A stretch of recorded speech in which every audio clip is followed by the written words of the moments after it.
Welcome to the channel, guys. Today I'm speaking to my coach and friend and professional MMA fighter, Orlando Wilson Prins. A professional fighter with a record of 3 wins and 0 losses. Orlando is also a black belt in Brazilian Jiu-Jitsu. First of all, coach, thank you very much for accepting this interview and for giving me the chance to speak to you on camera, actually. Thank you for having me. Thank you for having me, my friend. Great to have you, coach. I would like to start with a question. Now, you are a professional MMA fighter. You are a black belt. What is your ambition for your MMA career? What would you like to achieve in the future with your MMA career? So, what I would like to achieve, there's no secret. I want to get to the UFC, and I want to start opening up the door for the generation after me. All right. So, what I would like is I would like to open the door for people in the city to see that MMA is a real career opportunity. Young people like looking up to fighters like, oh, I could be like that one day. And that's what I want to create over here. So it's not just for me, it's for the people that come behind me. Okay, so you also want to take care of the next generation and actually show that MMA is not an underground sport, but it's actually a very nice sport for everybody. Exactly. There's a lot of money to be made, and if you market yourself correctly, you can go a long way in the sport. And I would like to show all of my younger students and younger fighters that come behind me that this is a real career path. Like kickboxing is like going a little bit like downhill, and MMA is on the uprise right now. And we do not have a lot of like really well-known MMA fighters from Holland. We have a few that are fighting and are on a big stage right now, but not too much yet. It's still mainly kickboxing, and I want to change that narrative. And we have to start somewhere, right? Yeah, of course. And now it's important to mention that the coach Orlando actually has his own gym, which is called Root MMA. I'm actually also training at Root MMA, and what I can say about this gym is it's a very friendly gym. The atmosphere is just perfect for anybody. Everybody is welcome. You can be an amateur, you can be a professional. Everybody trains together. Everybody can learn from each other. But coach, can you tell us more about this gym? When did you start it? Why did you start it? And what are your plans for it, of course? So it started actually as purely a jiu-jitsu gym, and at one point we were getting to like a point where the jiu-jitsu was huge, but I didn't have like much of an impact on the MMA yet. So when we started to get to this new location, I thought by myself like, okay, like what's the next step? So let's add MMA to it. Like I was already training MMA, I was already fighting in MMA, so I was like, okay, let's start like build this infrastructure to get fighters that know nothing yet and get them into MMA. Like learn them all the skills that are necessary to become professional MMA fighters. Learn the Brazilian Jiu-Jitsu, learn the wrestling, learn how to strike, because the striking in MMA is different from kickboxing and boxing. And I wanted to build like a structure where people can go from zero to actual professional fighters. So that was my ambition and my goal with this gym. And I think we're on the right path right now, and there's many more things, many more layers to add to this still. hmm That's amazing. And as I mentioned, when I came to this gym in the beginning, I immediately felt that every time I was training here, there was no pressure. I wouldn't come here and knowing that we would spar, I wouldn't be scared. I wouldn't be worried, oh, I'm gonna get heavy shots. We were always doing everything in a careful, smart way. So I think that's very, very important. The way we train here, we train smart, we train hard, but we don't injure ourselves. Exactly. Like I heard this quote from John Kavanagh, the coach of Conor McGregor, and he said this, and it stuck with me. Like, update the software without damaging the hardware. And I think that's a really important thing, and I think that's a stigma that needs to change, and like especially in combat sports, and especially in Holland. In Holland, they're known for like training really hard, sparring really hard, and I think that's bad, to be honest. I think you'll leave a lot of your faculties in the gym, and you lose a lot of that. You lose a lot of that by doing hard sparring, getting brain damage, unnecessary damage to your head, unnecessary concussions, and to be able to train to compete at a high level, I think you need to be able to learn how to switch that up. And by training soft and getting the confidence in your skills, because now you're training soft, um, you get a lot more confidence. You know, you get a lot more confidence in like certain shots that you want to do, certain moves that you want to do, without fearing the consequence of like, oh, if I'm gonna throw this right hand, now he's gonna counter with a left hook, so I'm just gonna close down, right? It will create bad tendencies, I think. So training a little bit softer, but training more often, more frequent, I think that's the key. Yeah, I also completely agree with that. That the idea is not to go too hard, but actually a quote which also stuck with me was, "Slow is smooth and smooth is fast." Exactly. So basically, this is how we train here. Yeah. But now, coach, you have a lot of good, talented boys here, a lot of talented students. But I wanted to ask you now, these people here, they're starting from, some of them are 18 years old, they have a lot of years in front of them. But when did you start with combat sports? How old were you when you started? So I was pretty young. I grew up in a family that were already involved in martial arts. My brothers were like Taekwondo black belts, so I started under them when I was 7 years old. Started competing in Taekwondo with mixed results, to be honest. And when I became 11 years old, I started to transfer to football a little bit more because a lot of friends of me played football. And at one point, I went back to the martial arts. I started with karate again, competed in karate, did really well, and then took another big break. I took another big break until I was, I think, 17, turning 18, and I started picking up kickboxing again. Yeah. And when I started picking up kickboxing, now I started to fell in love with MMA, and from there it all went. Yeah, and you have fought. So basically, you've competed in a number of sports, combat sports. You are a black belt in Jiu-Jitsu. You have fought against people on the highest level. Mm-hmm. When you compare the pressure before a Jiu-Jitsu tournament or before an MMA fight or a kickboxing fight, would you say that there is a difference, or are they actually very very similar? They're actually very similar, and I think it comes from somewhere inside. You know, the pressure is something you put on yourself. It's not something like that the event will create. I think the pressure comes from the expectation that you have for yourself. Like when you expect to win, and when everybody expects you to win, this is where the pressure builds up.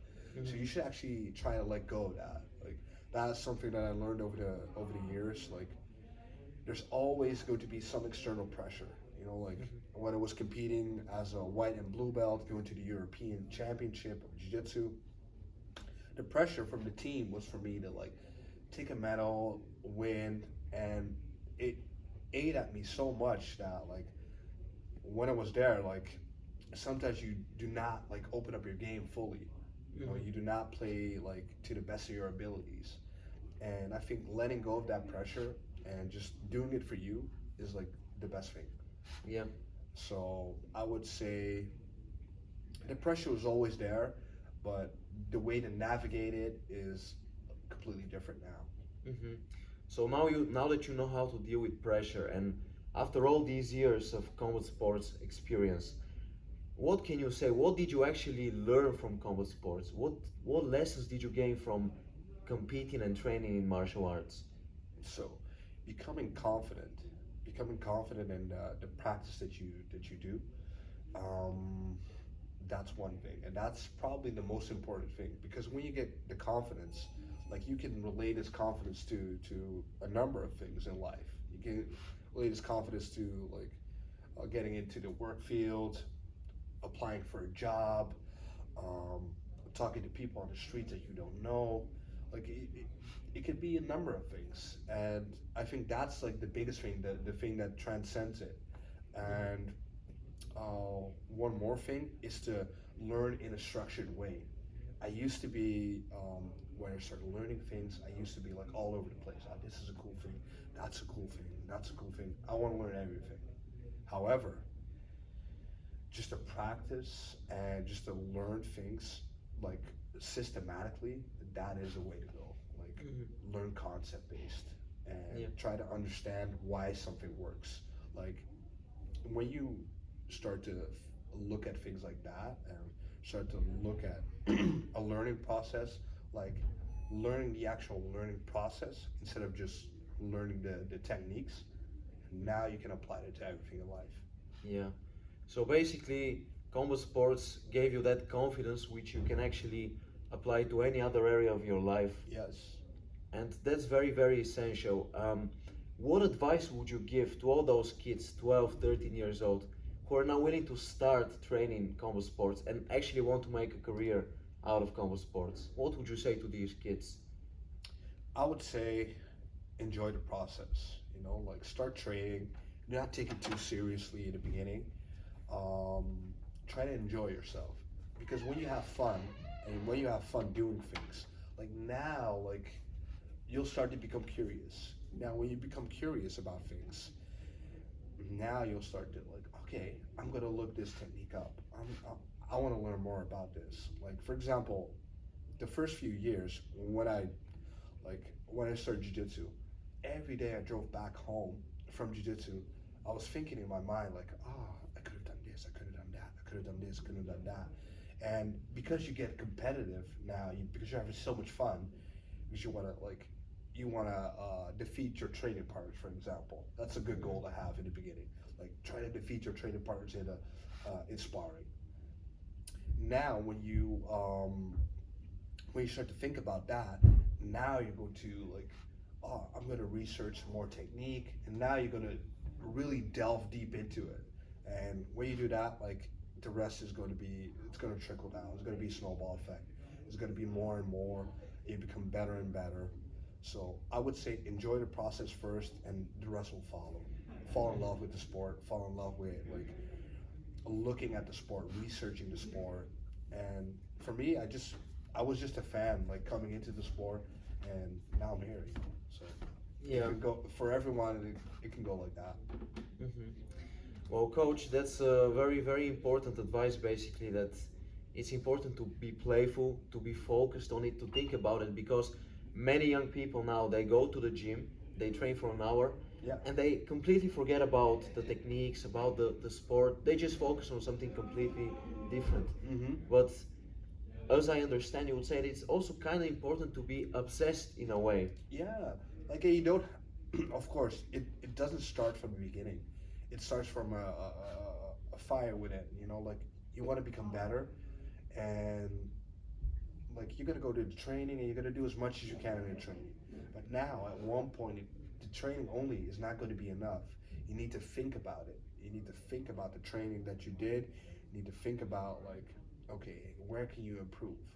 You know, like what are the areas that you can do better in? And one of the areas which everyone could greatly benefit from is watching a lot of footage, watching fights, starting to study, starting to understand, starting to understand the martial arts. And that was something I wish I did like a little bit more in the beginning. In the beginning, I was like watching cool highlights, watching like people like do cool moves, Mhm. and like slowly but steady, I started to like transfer to, oh, okay, but what is this guy doing? Now I started like looking at fights like half speed, like slowing it down, and now I start to understand. And I think that's a valuable part. Mhm. And make sure you think about the training after you leave. Do not just forget about the training right away. When you go into the shower, visualize like the moves, visualize the moves that you've been doing, like in a training. Visualize the techniques, and try to understand like the concepts that the coach gave you. Mhm. Okay, yeah, that's very good advice. So basically, watch more footage, learn from that. Mm-hmm. When you finish training, think about what you learned. Don't just completely go to something else. Exactly. Now, I wanted to ask you as a last question because this gym is growing all the time. Now, Mm-hmm. at this stage, I'm not sure, but I believe there are at least 115 members training here. What are your plans for the future? How do you see Root MMA in 5 years? So, um, first, what I want to do is I want to like expand upon the kids program. So right now we have kids starting from 6 years old, 7 years old. what I would like is for that to grow and be a little bit more structured so that kids can come in at 6, 7 years old, start learning jiu-jitsu, getting comfortable with jiu-jitsu, and then forging their own path into martial arts. Like you can go like, okay, you go the jiu-jitsu route or you go the MMA route, or you just train for fun. Yeah. Like that's a great way to start building talent from like really from a small age. And try to like expand upon the teenagers program as well. We do not have a lot of teenagers right now, and I think this is the most crucial age to start when you're like 12, 13 years old. So that would be an area which I would like to expand upon. And of course, get the guys into the pro leagues. We have a lot of great amateurs right now with like a lot of talent and a lot of potential. And what would be great is to see some of them progress towards the pro ranks. And I think 5 years would be, I think that would be a great point to look at. Mm-hmm. So basically, you would like to develop the kids program, get more teenagers here training, Mm-hmm. and of course, some of the people who are here now already training, Yeah, make them professionals and help them earn a living from this. of course, because like martial arts gave me a life. Martial arts gave me like the way like to earn a living, and I want to learn, not only learn people martial arts, but learn how to live from martial arts and live from your passion. Like Yeah. maybe it's not even like fighting, maybe it's just teaching. Mm. So like there are many ways to earn a living in martial arts, and like this is one of them. And I want to learn people, and especially the students over here, how to start, like how to go about that, how to start like building yourself up, building your own brand, and making a living out of martial arts. Mhm. Coach, thank you very much for your time for this interview. Thank you too, my friend. Guys, make sure that you check Root MMA and make sure that you subscribe to the channel. And I will see you next time. Peace. Who's Coach? Heel bedankt.